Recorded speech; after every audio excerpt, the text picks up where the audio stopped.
So hi Oxys, this is Helena, your host at the Oxygen for Leadership Summit. And good morning, good afternoon, good evening, depending on when you are joining us from. So if you are watching live, then please feel free to join the discussion. It will be a very intense conversation, I guess, and just use the box below the screen to put your questions, ideas, feedback, and other stuff you want to share. There will be somebody monitoring the chat box, so we will certainly get back to you on your questions. If you are a VIP ticket holder, then you also have received the workbook that can help you to take notes and reflect and plan for actions on today's learnings. And if you are a VIP ticket holder, you also just provided a possibility to Young South African to receive a 3-day Emerging Leader program. So together, we're not only leveraging our own leadership, but we also have an impact beyond ourselves, and we really love that. We have invited 4 leadership experts who will bring you their views and learnings on digital, and I'm really delighted to introduce my guests here. Let me start with Olga Martens-Stuurman from Holland. Welcome. She's based in the Netherlands and has fulfilled several global and EMEA leadership positions in HP customer support organization. Olga gained a deep insight in customer needs through more than 20 years of customer service and by managing global complex operations at scale. She is currently leading the worldwide Provide Knowledge Management organization focused on the development of global strategic knowledge management capabilities as well as operational delivery. Welcome, Olga. Thank you. Our second guest is Professor Sattar Bawany. He is the Chief Executive Officer of the Center for Executive Education and author of the book, Transforming the Next Generation of Leaders. He is, amongst a lot of other things, concurrently the Strategic Advisor and member of International Professional Managers Association. He is presently an Adjunct Professor of Leadership as well as member of the advisory board of Curtin Graduate School of Business in Western Australia. He is also concurrently an adjunct professor of strategy with the Paris Graduate School of Management. Welcome, Sattar. Welcome. Thank you. Our next guest is Doyle Buehler. He is known as the digital CEO and helps businesses become outrageously outstanding online. He is an author, entrepreneur, speaker, and online business strategist. He connects leaders to digital. Doyle has spent over 14 years in the business world in Canada, the US, Europe, and Australia, making things happen both online and offline. He is a leading innovator in the online e-commerce worlds and at the intersection of entrepreneurship and digital innovation. Welcome, Doyle. Very happy to have you here. And our last guest is Ravinder Singh. He is the Chief Information Officer at Tata Singapore Airlines.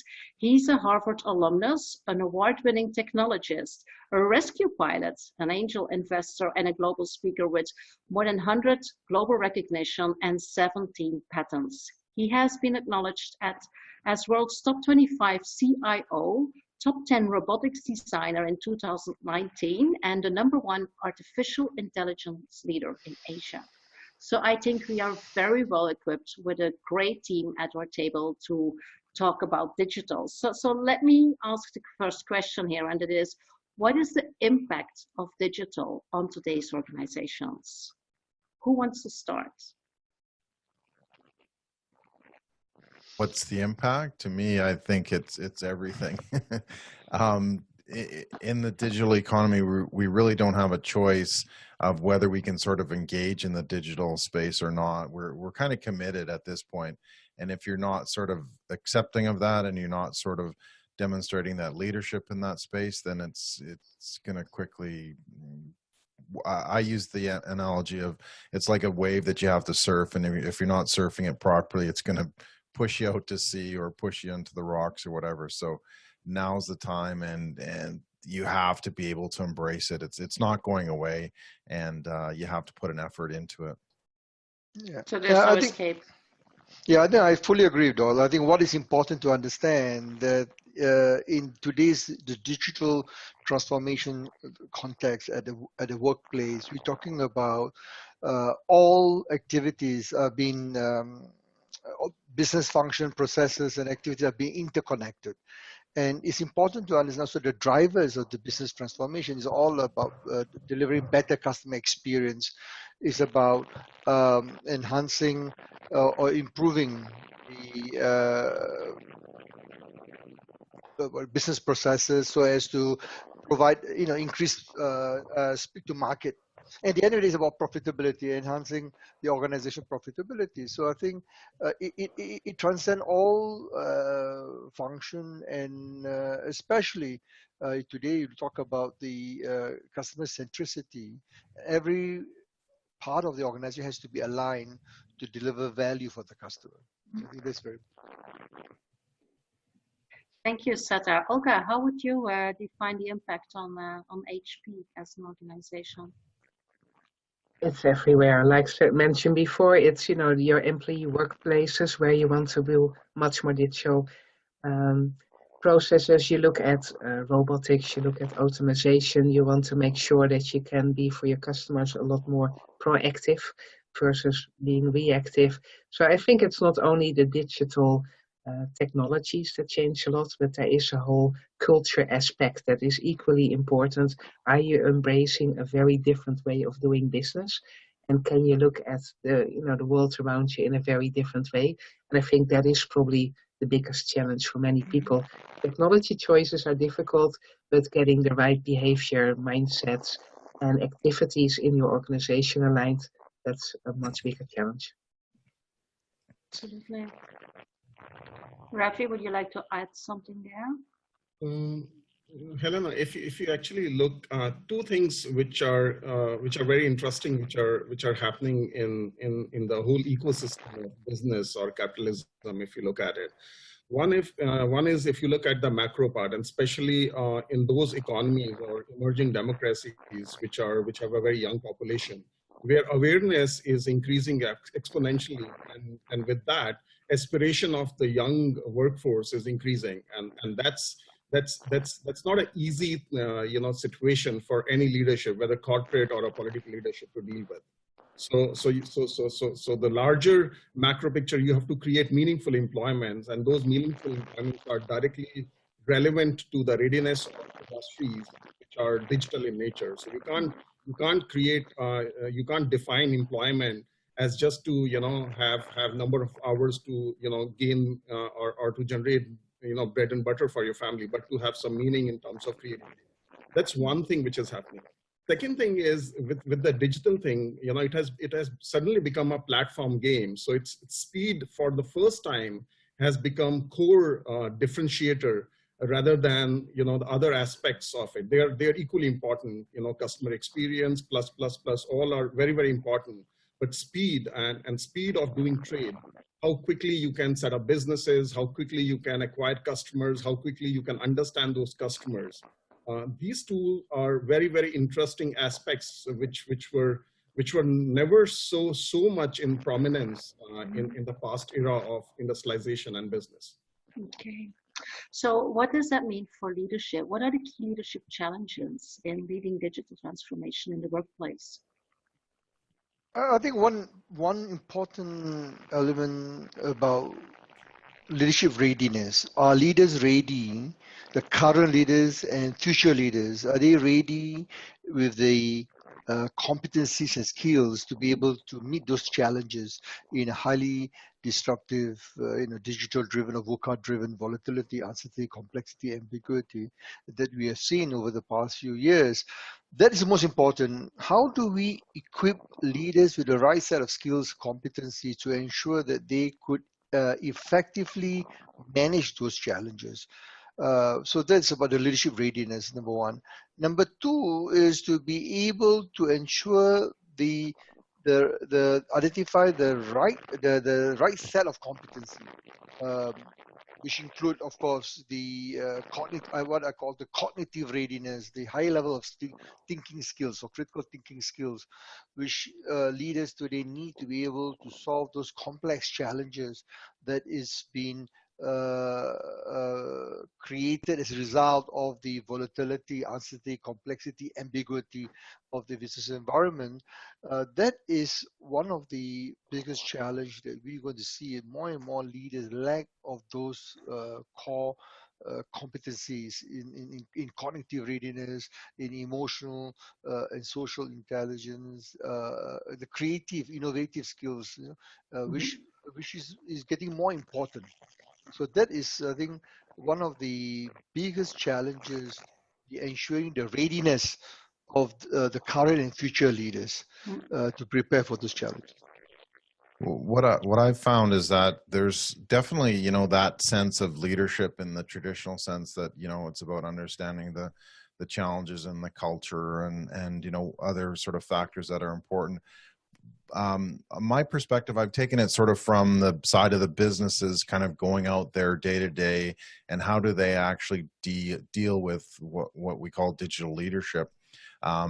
And so it's how do we actually use those in the business context? And to me, that's the most important part, because obviously I'm about business, but it's about how do we actually equip the businesses with those tools to be able to understand what's really important in what we call digital leadership. So I created what we call the 7 disciplines of digital leadership, and those are business related, but it comes down to, you know, 7 core factors that I found to be very, very important for developing successful businesses in the digital economy.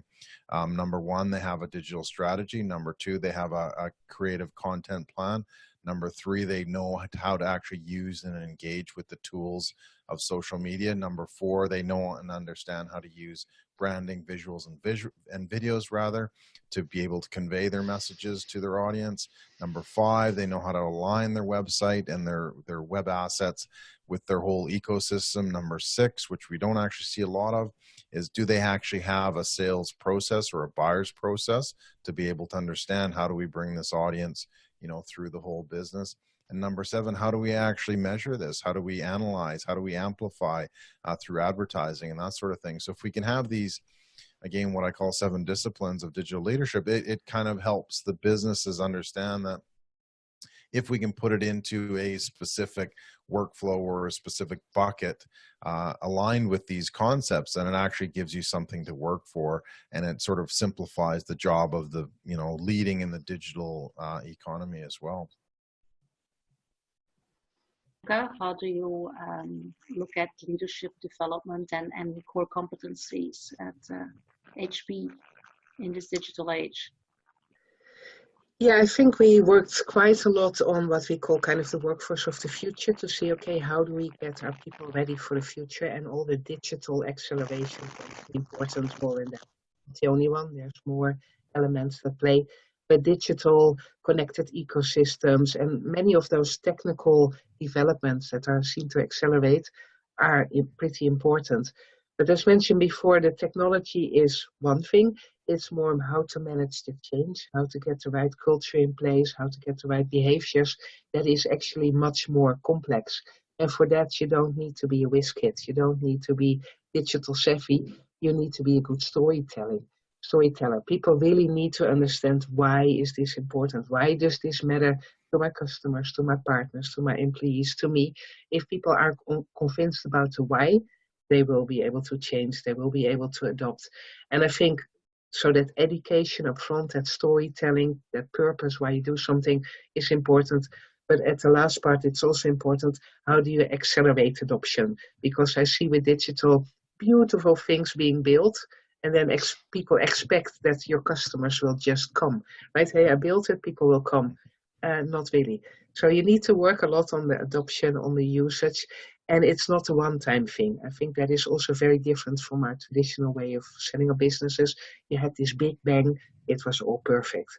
Well, the digital world is different, right? So there's lots of iterations, lots of changes. The demands are, you know, changing and increasing every day. So you need to tweak, and accelerate and test and be ready to fail, because you will fail often, but you will then learn a lot and you can apply it. So I think it really requires a different mindset to be successful in digital, and that's the biggest change versus the technology change. Most of you are focused global. You just said it is about learning how to fail and fail forward.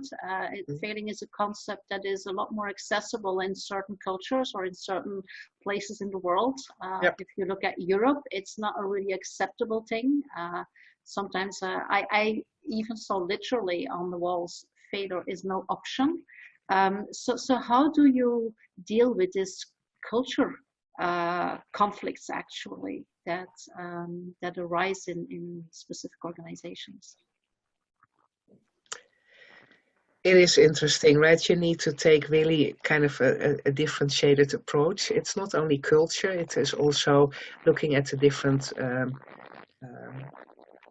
different levels of people, you know, how proficient are they in certain things or not. It's also looking at education background. It's looking at age differences. So there's lots of diversity in your population that you need to address. But the most important thing for all of them is, do they feel safe to fail? If people don't feel safe, they're not going to experiment. They're not going to say, hey, I kind of failed on this. So having a safe environment, and that sounds a bit fluffy, but that people can admit that something went wrong, that something is not perfect, being able to really test out something quickly instead of making it perfect, rewarding people for taking risk. It's small little symbols that will really create the culture where people feel safe to fail and feel safe to experiment.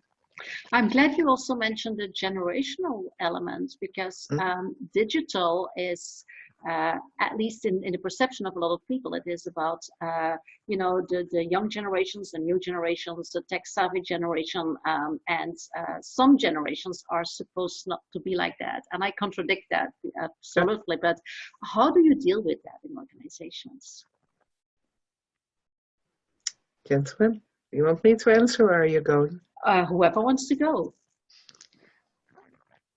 But I think if you're talking about the digital environment, it doesn't really, to me, cut across all generations. Of course, the Gen Y, those born between 1970 to 1980, sorry, is it 70? 1980, sorry, 1980 to 1994, and the Gen Z, those are born 95 to 2010, they are born in the internet era, so they're much more comfortable with their digital natives, so I think it's easier for them to embrace and accept, and also for them to be able to help other people in the organization of different generation. I'm a very fond of the concept of reverse mentoring, where the younger generation mentor the older generation. So I think it doesn't really matter whichever generation. I think most important, even those from Gen Y, baby boomer, they must be prepared to accept and learn, embrace change. That is the biggest challenge. How do we get the older generation, the Gen Y, the boomers, leaders, to be able to accept, and that this is the new way of doing, is what Dahl talk about, the digital leadership, or the leadership 4.0, which is very crucial. That the first step, it has to start with them. Olga talk about the learning organization allow people to fail, and I think that again start with the senior leadership, because you need to signal the intent that it's all right to fail. Now, in Singapore, for example, unfortunately, many organizations over the years, because from the education, from the system that we have had over the last 50 years, people, as you mentioned, Helena, that similarly in Singapore, people are not encouraged or rewarded to try, and if they fail, they'll be ostracized, they'll be condemned, criticized, and that is changing slowly. I think things are changing. I've seen a lot of organizations now slowly embracing and allowing people to experiment and create an innovative learning organization. But it starts from the top, from the CEO, from the C-suite leaders, and all the head of department, to encourage such behavior. So it's about being courageous, dare to take that move, to allow, empower your team to make those mistakes, if necessary. What can we learn from it? How can we make it better? So it's about coaching, empowering the people, the team. And I always advise, and my client as an executive coach, it's very important to remember, in the digital age, we're talking about people before process and technology, or I call it PPT, the mantra. It's very important not to focus on technology. The technology is only an enabler. What is important to focus on the people who would make things happen. So that is the most important, I think, aspect that we need to get leaders to understand. Don't overinvest on technology, putting technology at the center of everything, but forget about the people aspect. Yeah. Yeah, the tool is digital, right? And you have many sort of faucets that you're able to work with in terms of how does it enable it. But at the end of the day, it's not a business, right? It's not a culture. It's just an enabler, as Sattar was saying, and it's something that you need to look at. And in terms of that, like we've really have, I mean, the barrier to entry, if you look at it over the last 50 years, have like dropped like just dramatically, where anybody can compete anywhere at any time with some of the biggest global multinational corporations around the world. And that's through digital. So we have to be able to leverage that to say, look, if we can sort of have a different entry point, it comes down to the idea, it comes down to the people, it comes down to how do we actually deliver that solution or that value. And so we need to look at it from that perspective. It's like we have the process, we have the technology, let's get out and do it. And that's why you've seen sort of such a huge uptick in, startup weekends and programming fests and that sort of thing, where they design some just incredible pieces of hardware and software and whatever the case may be, because guess what? It's available. So we have to take that and scale that very, very quickly to say, hey, this is this is a great business idea, or no, this one, unfortunately probably doesn't meet a market condition or whatever the case may be. But that's what we need to look at. So what you're saying, Doyle, and also the 7 points that you just mentioned and that are in your book, to me, it sounds very entrepreneurial. It is, like you just said, it is available to everybody, so everybody can just pick it up and start something. So what does that mean for large organizations who are suffering in installing this entrepreneurial mindset in their organizations? Do you think it's a threat for them? I wouldn't say it's a threat, but they need to sort of engage it properly. And to me, entrepreneurialism it's a mindset, right? It doesn't matter if you're in the biggest company in the world, or a small solopreneur somewhere on some island in Indonesia, right? It's how you think about how you can solve problems and how you can help solve challenges that people are having. And that's really fundamentally what it comes down to. It's more of an intellectual exercise where, look, here's the idea, here's the problem, here's the challenge. So the big companies, they probably have even more of a competitive advantage if they obviously take advantage of it, right? But they have to understand that it's a mindset, and they have to build that culture behind it to be able to say, look, let's get a group of us and let's go do a hackathon weekend or something like that, so that they can start to develop core solutions for problems that exist and problems that don't exist, in terms of the market. So it's to me, again, it's always about the business. It's always about the entrepreneurship. You can have it anywhere. You can have it in a big company, a small company, it doesn't really matter. But how do you nurture that? How do you foster that? How do you kind of pull these ideas out that you can actually work with and grow? And to me, that's quite important. So how do you nurture that as an organization? I'm sure that in the audience, we have leaders and future leaders. We also have HR professionals that might be interested in strategies to nurture that culture of entrepreneurship and open to this digital fast setting. So how do you do that? Yeah, I mean, feel free to jump in, anybody else as well. But to me, again, it comes down to that understanding of what is the challenge that we want to solve. So how do we actually assemble a team to be able to do that? And it doesn't have to be the whole corporation, immediately. Like I've worked in big corporations, and it comes down to that culture of how can we actually pull these core ideas out, and how can we nurture them. So, I mean, something has to be done deliberately. It's not just going to happen.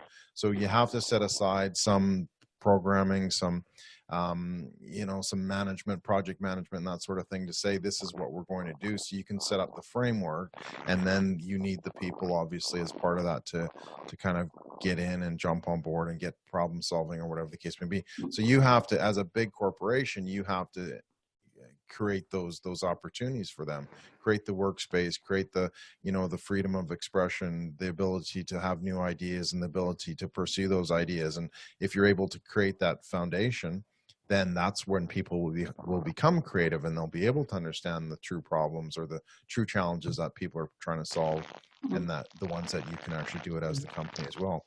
So you have to be able to create that environment that's supportive of that. It's not just going to happen on its own. Yeah, maybe I could share the DBS Bank in Singapore, which has been awarded the best digital bank over the last 2 years. And the CEO, Piyush Gupta, who was formerly from Citigroup, I'm sure Ravi probably know Piyush personally, and I had an opportunity to listen to him on a couple of occasions. It's interesting the way Doll talk about is exactly what the DBS have been successful. Create what we call a 20,000 startup, you know, with people coming together and create an environment where they allow people to experiment, to try to make it happen, and start off with one simple digital vision, which is bank less, live more, making banking more joyful so that people can enjoy doing what they do best and think less about banking. And I think they've been very successful. DBS Bank has been very successful in trying to create that culture of empowerment, the culture of allowing the teams to optimize the day-to-day operation, and and getting people to be more to participate, be involved in the day-to-day decision making.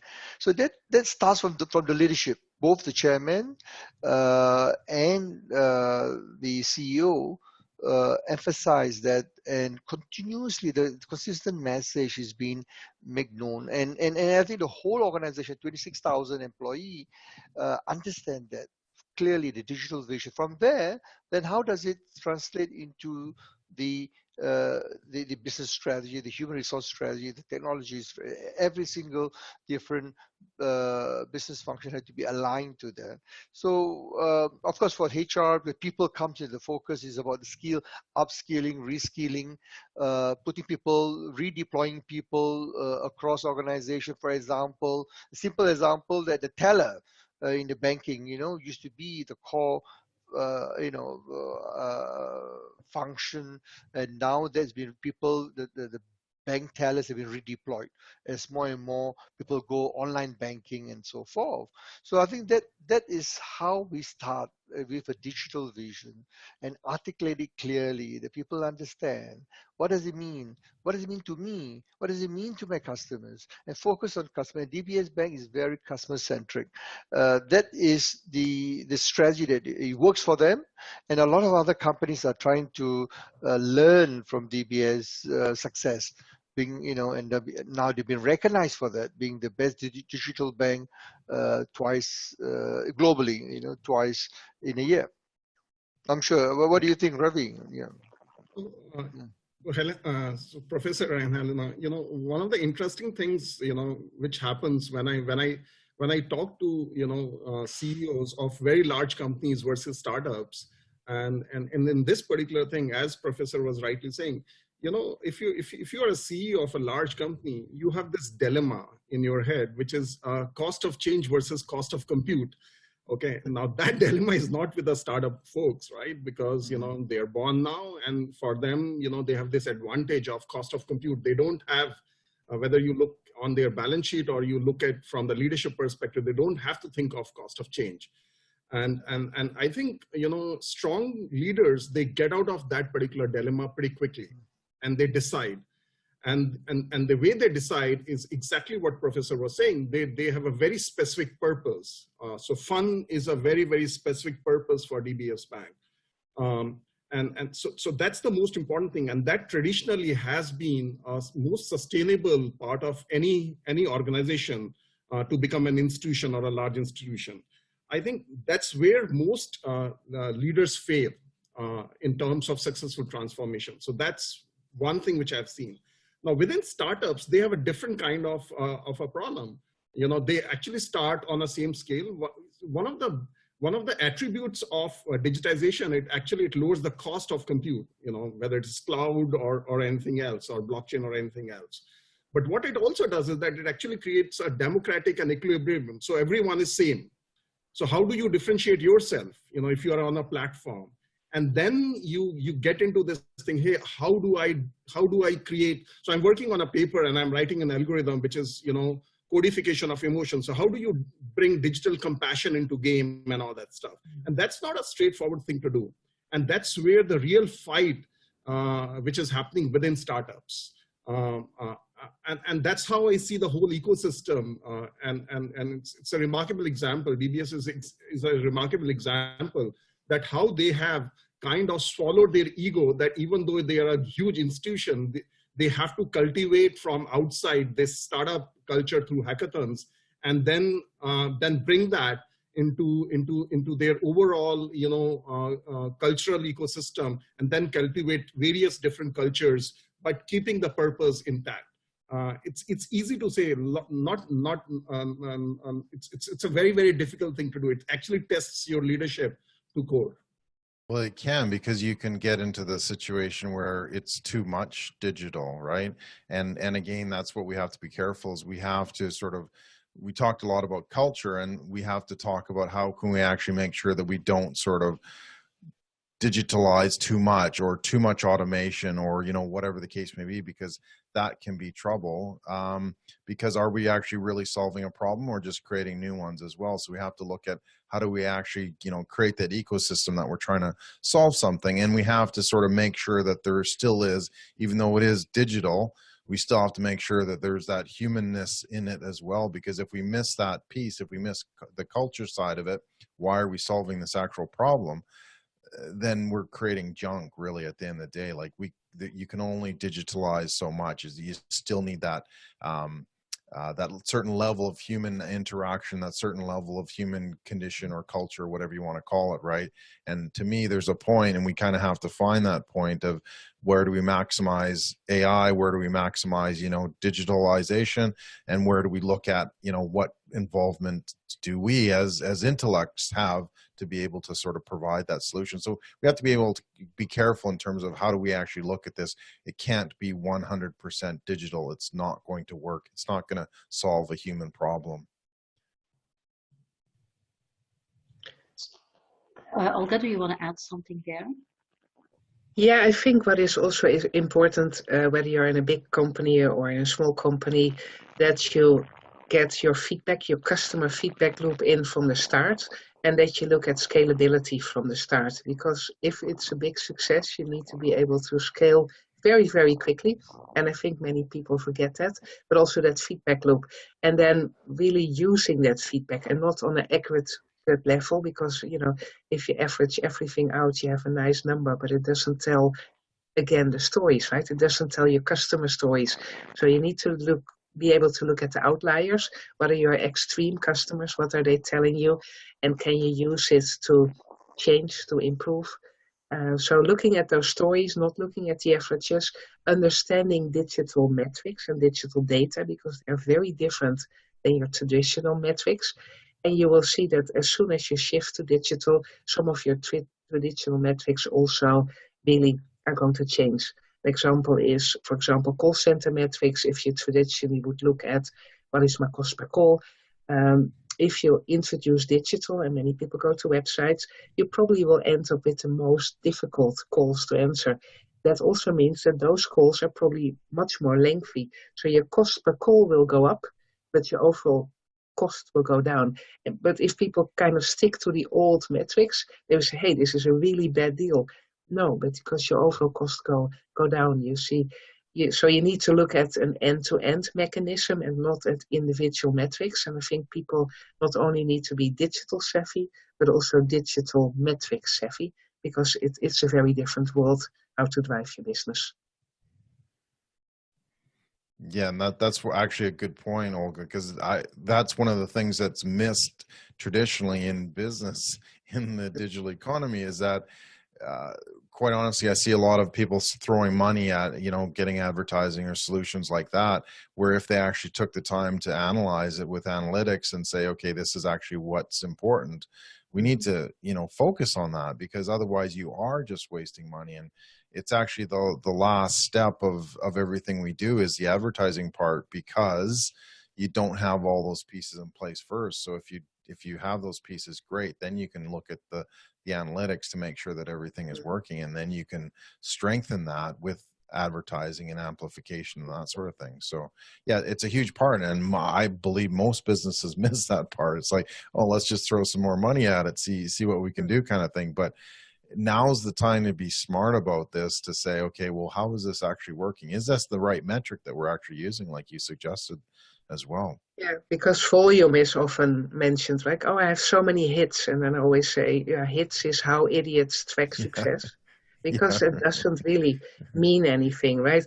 Are people happy? Are they being able to self-solve? Is their business result better because you have it, not purely having, because you can drive traffic to a site very, very Yeah, easy. that's yeah. You Show me the spend some money. money on SEO and you can, but does it really add any value to your customers there? So I think you need to look at different things, ease of effort, duration, resolution rates. There's so many different things how you can measure really the success of your customer that is way more important than your volumes.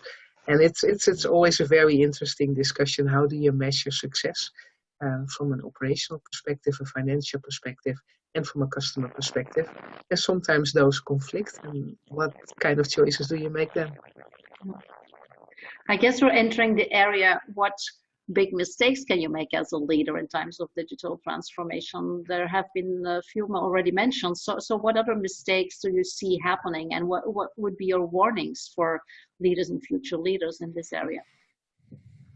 I think it's wise to remember Marshall Goldsmith in the title of the book, "What get you here won't get you there." I think we need to start develop a strong sense of self-awareness that there would be a need to reassess, reinvent our leadership styles, our skills, develop new skills. And it's about learning agility, learn, unlearn, and relearn. I think a lot of leaders that I've met, when I coach them, and then they discovered that a little bit too late when you go into a digital transformation journey, that they try to implement what have worked in the past. They try to use the same style. The hierarchical leadership doesn't work anymore. It's a flat organization where you need to empower people, you need to be able to develop trust-based organization. That's very important. And you need to coach and develop, giving feedback, especially the younger, the Gen Y and Gen Z. They expect and demand their leaders to be able to provide the instantaneous feedback, to empower them, give them, trust them to do the job. I think a lot of leaders are struggling to let go.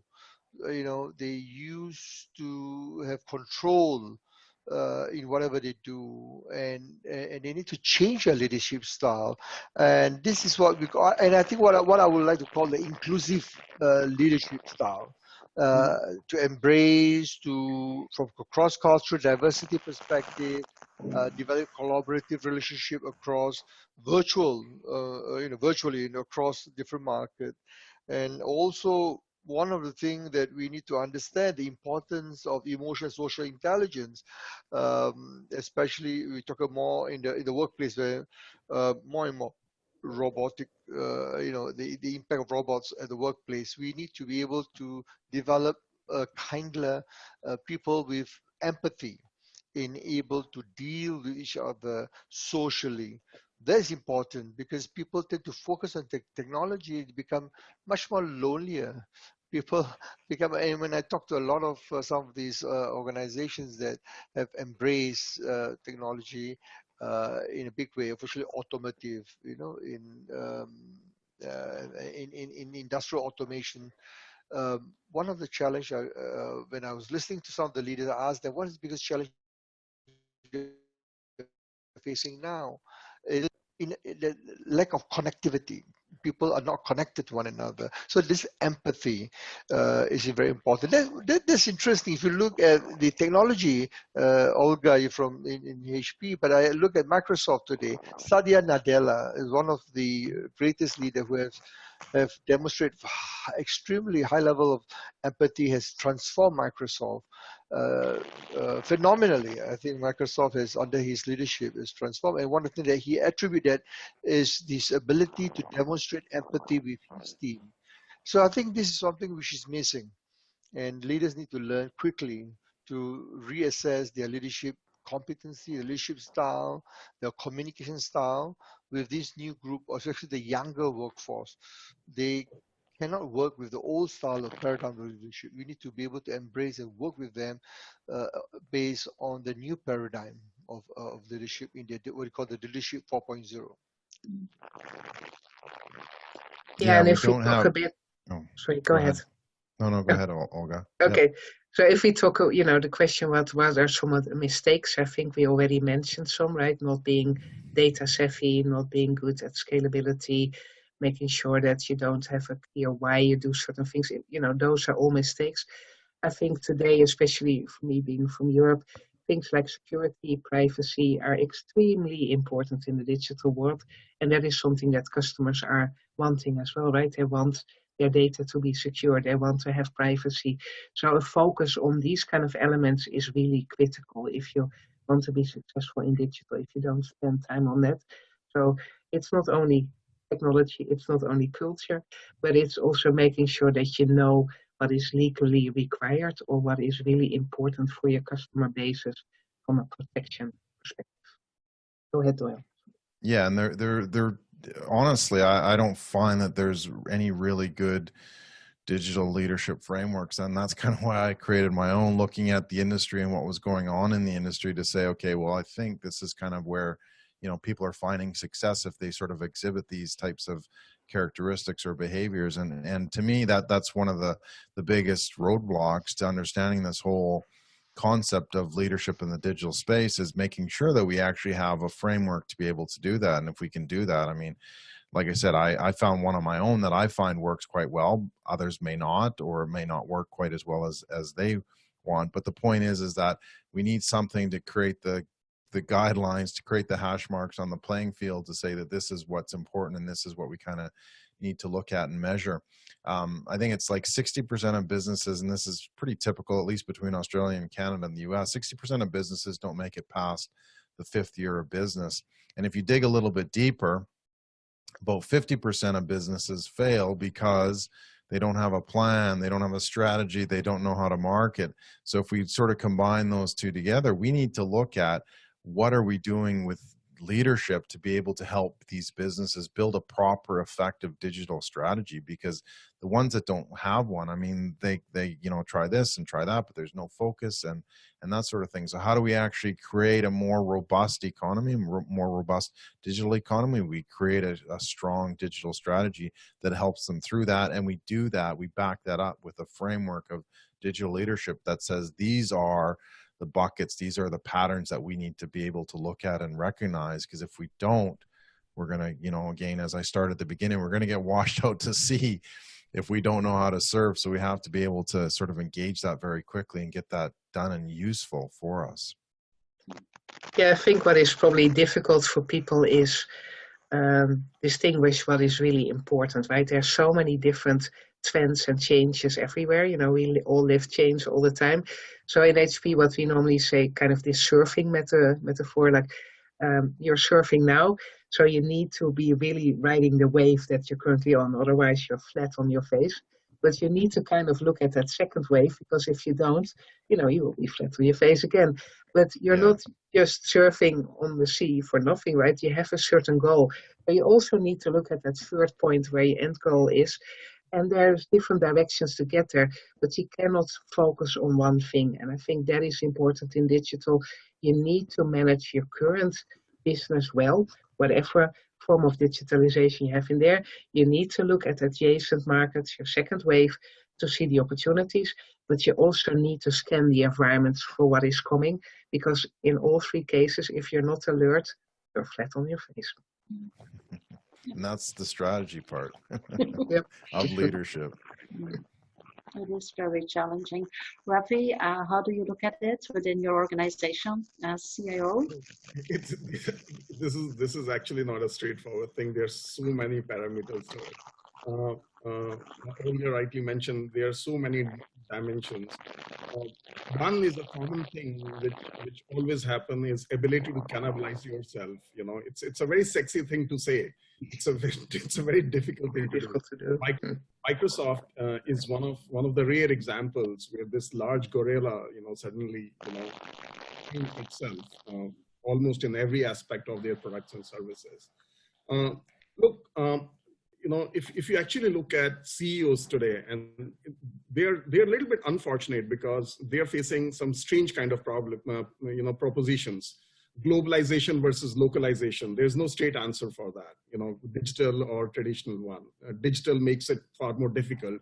How do you, in a digital global environment, how do you create, you know, localization, both from a regulatory perspective or from a strategic perspective?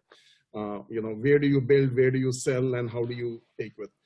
Privacy versus responsibility. You know, if you take privacy too far, then you lose competitive advantage. If you take the other side, then you get into the, you know, ethical framework of information and all that, you know, all that stuff.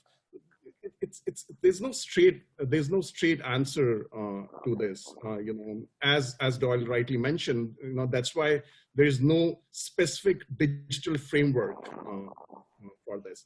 I think culture is something, you know, strategy, you know, may evolve. In fact, most companies have digital strategy. It's the culture part, you know, how nimble you are and how quickly you can change yourself. That's one thing. One particular attribute, which is a human attribute, which may, which differentiates a successful CEO today versus who are trying too hard, is do they really understand the demography of their own organization? Because, you know, where you understand information, you know, versus how a 13-year-old kid who is a customer, or a 18-year-old kid, or a 19-year-old female, how do they consume? Is something extremely interesting. And in the leadership role, as a robotics engineer, when I test my robots, you know, trust me, you know, I am humiliated and humbled when I give my machines to younger people, and they humiliate me every time because they spend more time in dealing with devices, and they are able to understand how to use them and how to create use cases of them. If I take that in a bigger scenario of a CEO, you know, on certain use cases, they are far more comfortable in dealing with phones and machines and various kind of computational devices rather than talking to a person.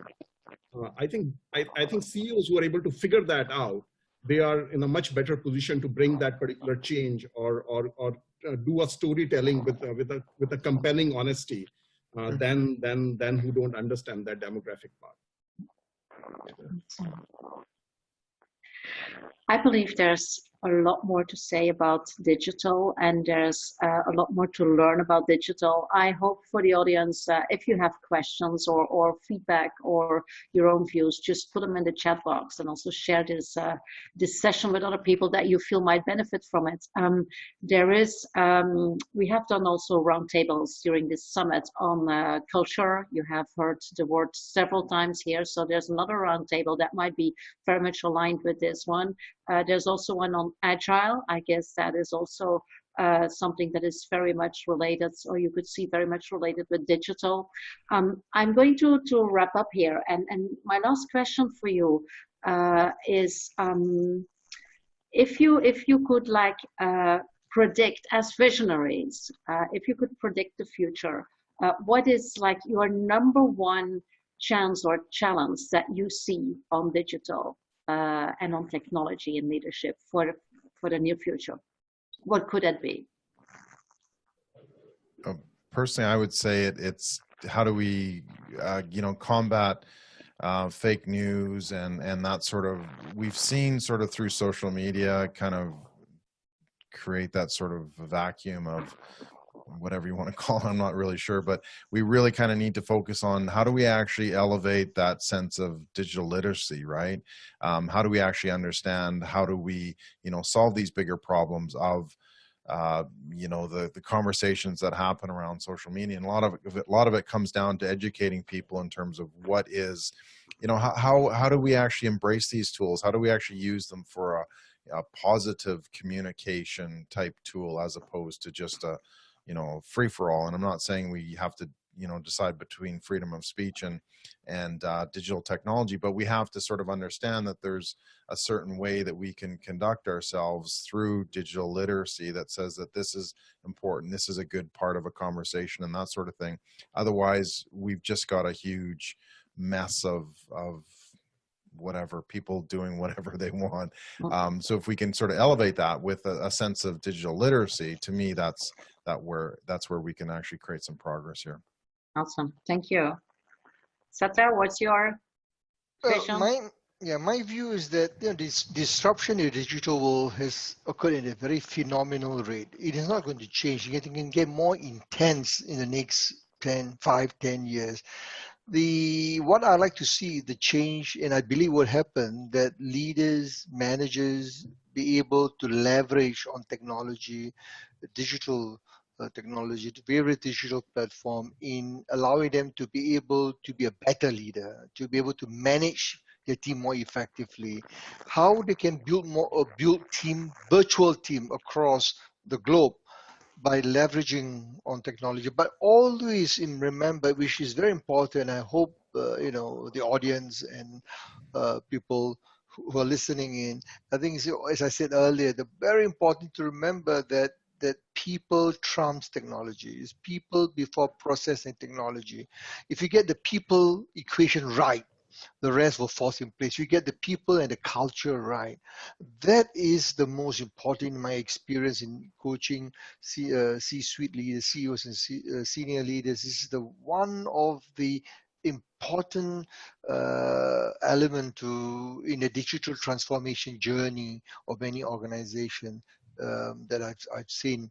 So it doesn't matter whatever technology you use, but use them to bring about change in your organization, to deliver better value or new source of value for your customers.